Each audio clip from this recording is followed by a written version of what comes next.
Ce matin, Madame Lee est venue au temple implorer Bouddha pour son fils, Yoon-jung. Comme toutes ces mamans coréennes dont l'enfant s'apprête à passer le Sunung, l'équivalent du baccalauréat en Corée. L'enjeu de toute une vie au pays du matin calme. Je viens prier au temple tous les jours. Et ça pendant les 100 jours qui précèdent l'examen. Toutes les mamans coréennes font ça. C'est pour être sûr qu'il réussisse son bac et qu'il aille dans l'une des meilleures universités du pays. 108 fois, elle va se prosterner 108 fois devant Bouddha. Un rituel correspondant aux 108 souffrances de la condition humaine. Seule garantie à ses yeux que son vœu soit exaucé.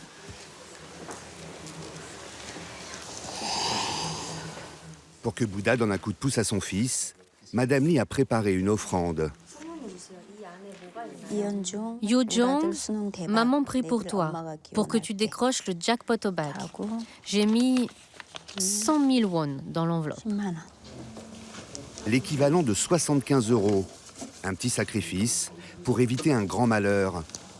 Pour les familles coréennes, rater le bac, c'est le déshonneur assuré. L'éducation, c'est une obsession nationale en Corée. Dans les années 50, 3/4 des Sud-Coréens ne savaient ni lire ni écrire. En un demi-siècle, le pays a massivement investi dans la formation. Aujourd'hui, 7 jeunes sur 10 vont à l'université. Selon les classements internationaux, les élèves sud-coréens sont même réputés pour être les meilleurs du monde. Cette réussite explique aussi la croissance phénoménale d'un pays pauvre, il y a encore 60 ans, devenu aujourd'hui la 11e puissance mondiale. Un succès donc, mais à quel prix? La maman du temple, Madame Lee, habite dans une banlieue populaire de Séoul. Au premier étage de cette modeste maison, son fils Yoo-jung, le voici. Je suis presque prêt. Il vient d'avoir 18 ans, encore un grand bébé, couvé par sa mère.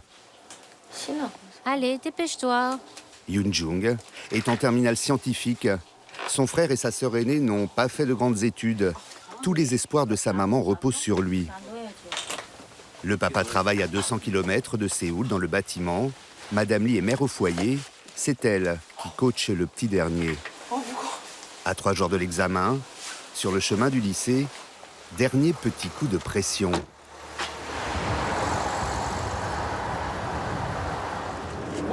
Bon, il faut que tu assures dans toutes les matières, hein? D'accord? En Corée, il existe un classement national de tous les élèves. Yoon-jung est premier de sa classe, 3e de son école, Travaille bien. et il fait partie des 7% des lycéens les plus brillants du pays. Pour conserver son classement, il arrive toujours le premier au lycée. À peine 8 h du matin, l'établissement est désert. Les terminales n'ont plus cours, mais ils sont tenus de venir réviser en classe. Yoon-jung, grande sagesse en coréen, porte bien son nom. Il va se faire un petit bac blanc, perso. C'est l'épreuve de coréen. J'ai lancé le chronomètre. Il y a combien de questions en tout? Il y en a 45. Tu as combien de temps pour y répondre? 80 minutes. En Corée, le bac est basé essentiellement sur des QCM. Très peu de place pour la réflexion et l'esprit d'analyse. Les élèves doivent recracher une quantité astronomique de connaissances apprises par cœur.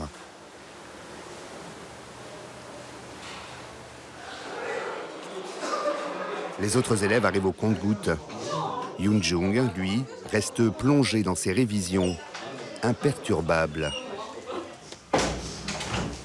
Bonjour madame. Allez, au travail. Cette prof de physique est là pour les surveiller et donner ses derniers conseils.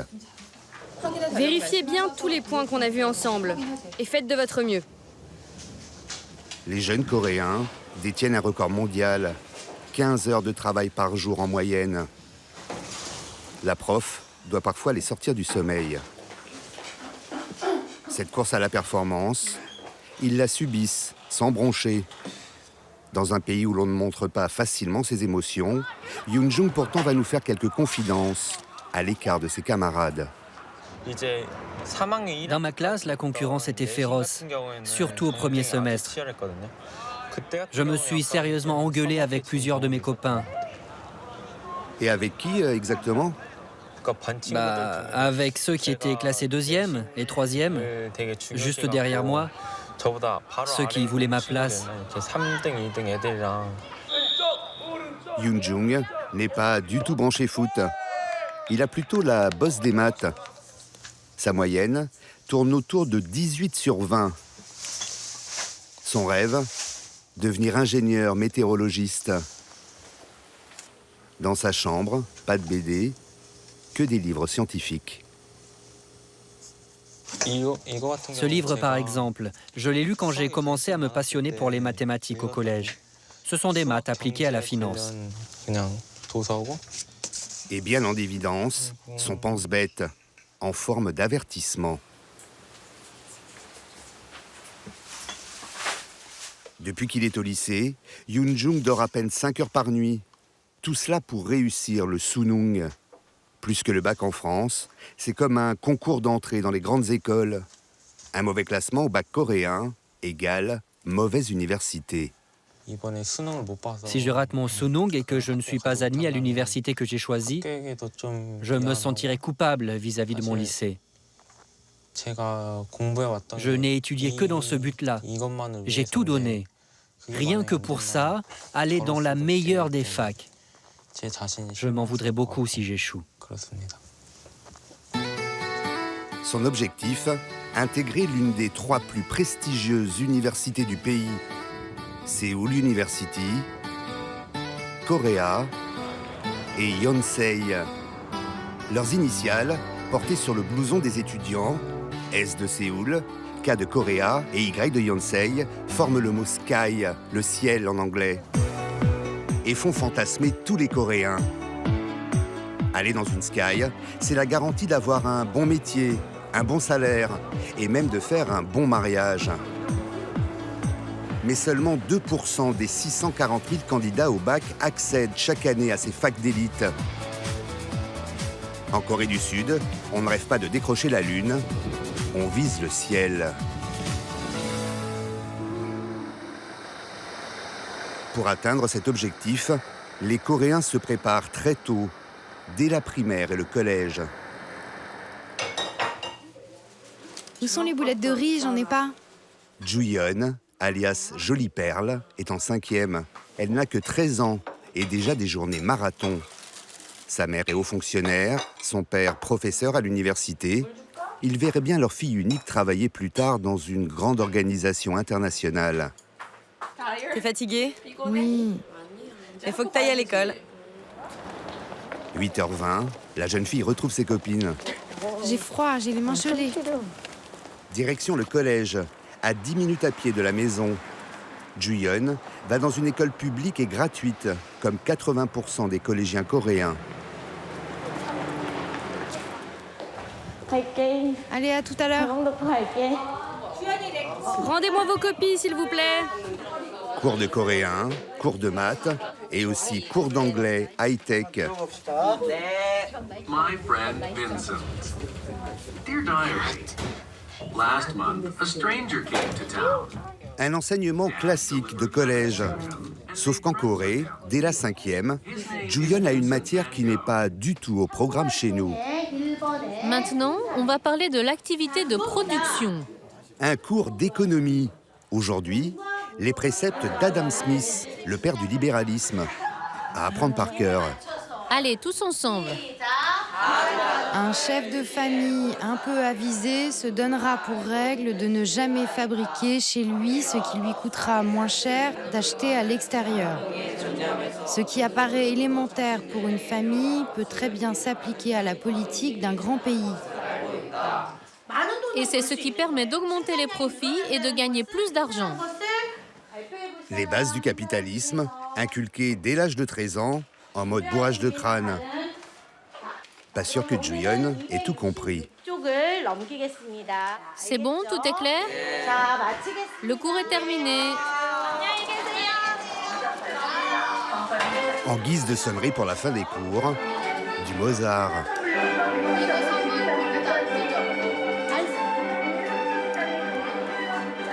« 16 heures. À l'heure où beaucoup de petits Français rentrent chez eux, Juyeon, elle, démarre une deuxième journée de travail. Là, j'ai fini le collège et j'enchaîne directement avec mon cours privé de chinois.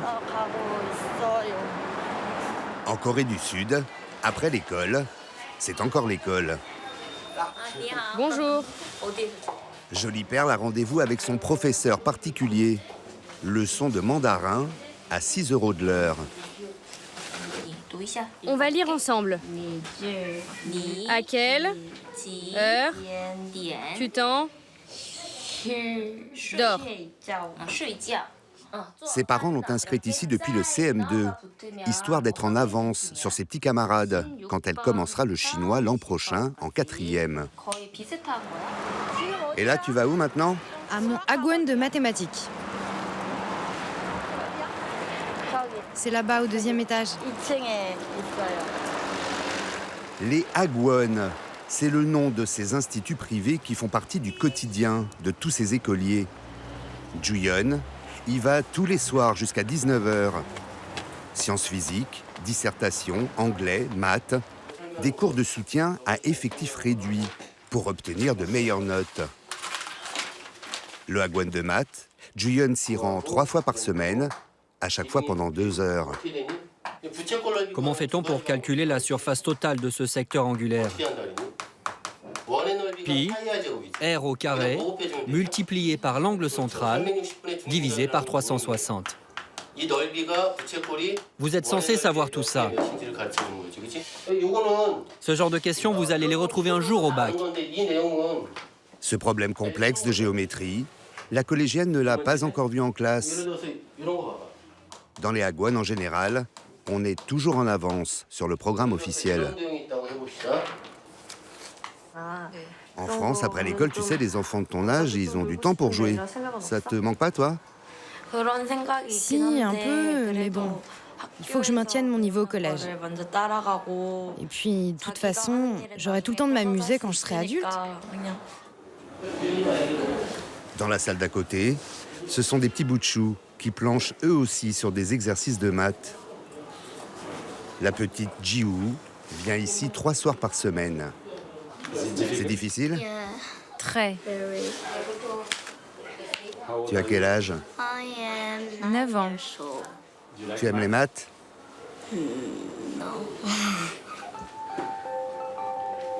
Trois écoliers sud-coréens sur 4 fréquentent les hagwon. À l'origine de simples cours de rattrapage, en quelques décennies, ces instituts se sont imposés comme un système scolaire parallèle. Rien qu'à Séoul, il en existe plus de 25 000. Un business de plus de 13 milliards d'euros. L'un des plus importants, DYB, Do Your Best, est spécialisé dans l'enseignement de l'anglais. Pour dire, je ne suis pas d'accord. Une usine à bachotage, 40 salles de classe et des élèves qui révisent dans les couloirs en attendant leur cours jusqu'à 22 h. Les tarifs, minimum 500 € par mois et par enfant.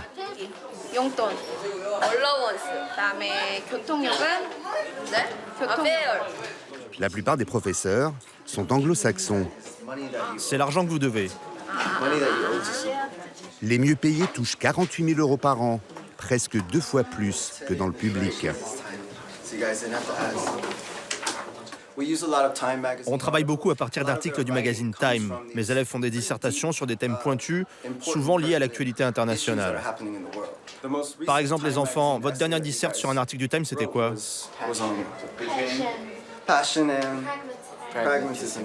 Moi, à leur âge, je savais même pas ce que ça voulait dire.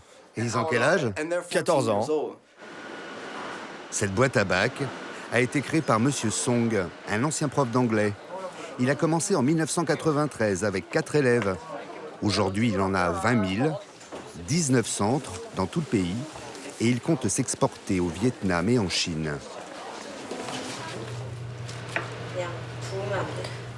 Je pense que c'est cuit. Tu peux tout verser d'un coup. Attends, je te montre. Et voilà.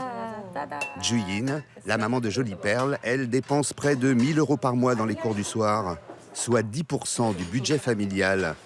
Pour cette famille très aisée, c'est supportable. Allez, mange. Mais dans un pays où le salaire moyen est d'environ 2 000 € par mois, beaucoup de familles font d'énormes sacrifices pour que leur enfant se démarque des autres. Il n'y a pas assez de place pour tout le monde dans les bonnes écoles en Corée. Donc les enfants sont obligés d'être dans cet état d'esprit de compétition. Vous savez, on est dans un petit pays, entouré de voisins puissants, et on a l'habitude de se battre pour être les meilleurs à tous les moments de la vie. Pour s'en sortir, tout simplement. Après le dîner, Juyeon n'a droit qu'à 15 minutes de télé. Seul moment de détente de la journée. Son émission préférée, ce télécrochet, très populaire en Corée.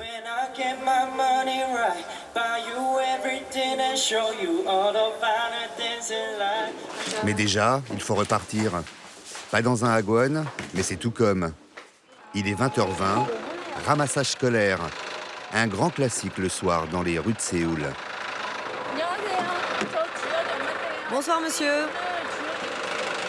Bye bye. En plus du collège et des hagwons, Juyeon a piscine tous les soirs, de 21h à 22h. En France, à cette heure-là, les enfants de ton âge, ils sont chez eux. Qu'est-ce que tu en penses? En fait, je pense qu'ils ont une vie très très différente de nous. Mais bon, je les envie pas trop. Car ici en Corée, ce sont les nuls qui restent à la maison. Juyeon fait de la compétition depuis l'âge de 6 ans. Encore le culte de la performance, même dans le sport. Plus énergique ton crawl. Prêt? Partez. Jolie Perle nage le 50 mètres crawlé en seulement 31 secondes. C'est la meilleure de son club. Ces journées exténuantes, cette pression permanente, certains adolescents ne les supportent pas.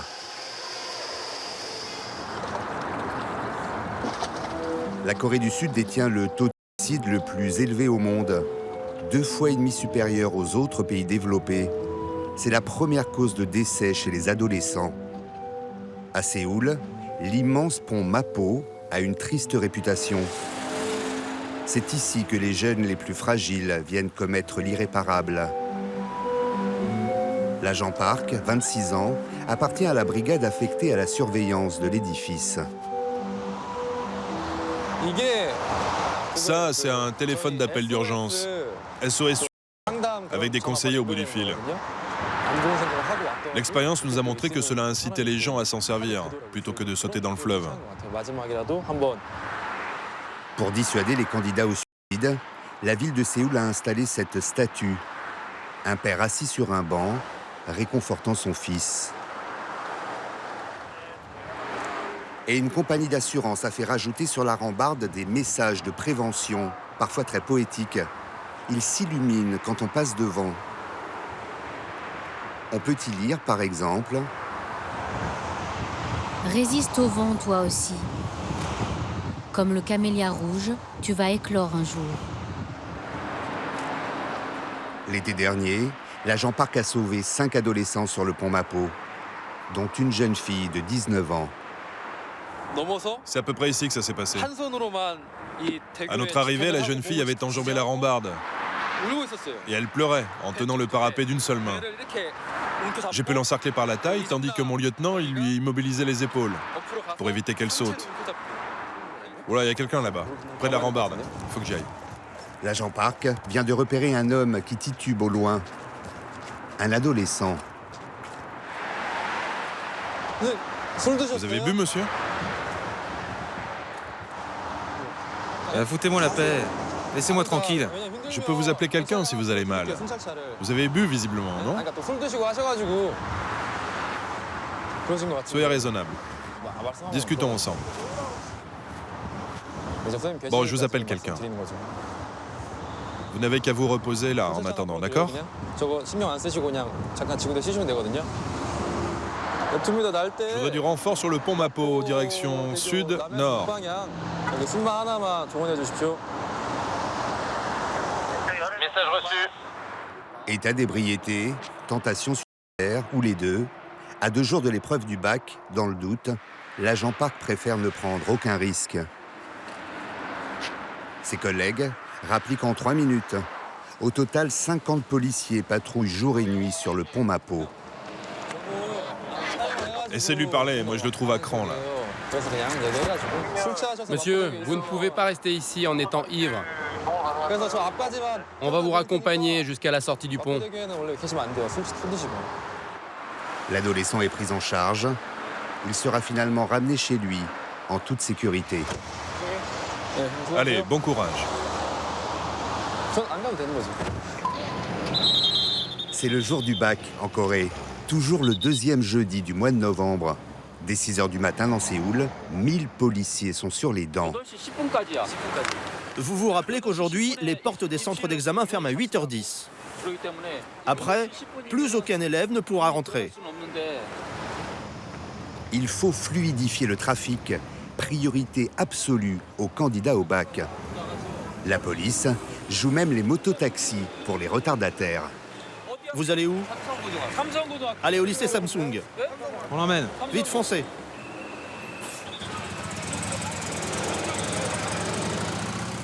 Un candidat au bac transporté par la police. En Harley-Davidson, s'il vous plaît. Au total, rien qu'à Séoul, 550 motos et voitures de police et 300 véhicules de pompiers sont réquisitionnés ce jour-là. C'est tout un pays qui se mobilise. Les bureaux ouvrent 1 heure plus tard pour limiter les embouteillages et les avions ont interdiction de survoler la ville pendant l'épreuve orale de langues étrangères pour limiter le bruit. Tu vas réussir. Merci, monsieur. T'as rien oublié? Allez, bonne chance. Devant chaque centre d'examen, un comité d'accueil, médias locaux et aide d'honneur.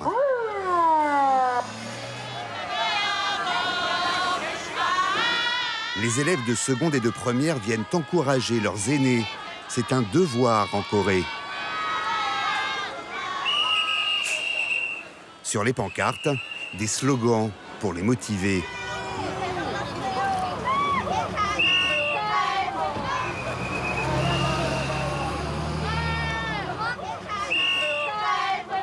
Pour donner des forces aux candidats, distribution de chocolat.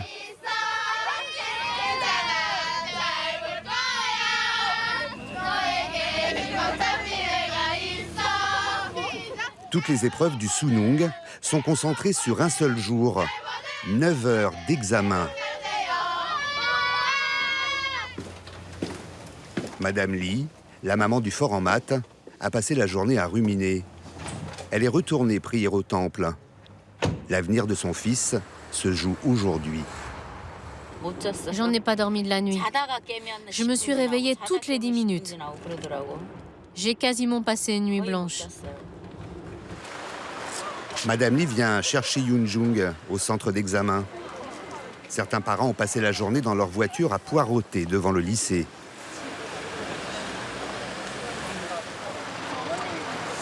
« 17 h, fin des épreuves. Allô, je me suis planté.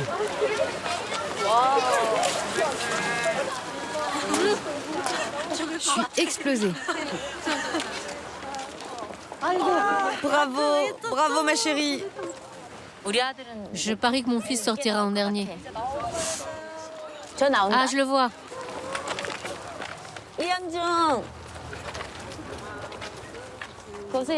À gare, après 9 heures à se torturer les neurones, Yoon Jung avait oublié qu'on le filmait.